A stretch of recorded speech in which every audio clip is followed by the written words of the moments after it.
Hi everyone and welcome to Not Just a Mum. Today I'm going to talk about screen time.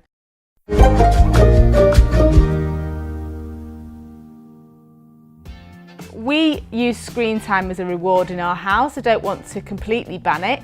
I think that it's great in moderation, and so they have categories that they can get stickers for, and each time they get a sticker, whether they've done reading, homework, whether they've done some tidying up or eating, listening or sharing, they can get a sticker which is 5 minutes of screen time, and they bank up that screen time so at the end of the week, when it comes to the weekend, they can use those minutes to go towards television or computers. Another thing I found useful is setting an alarm on my phone for 20 minutes. So if you become distracted doing something else like making the tea or washing up, you know that when that alarm goes off, which the children can also hear if you set it on your phone, that's the screen time finished and screens off.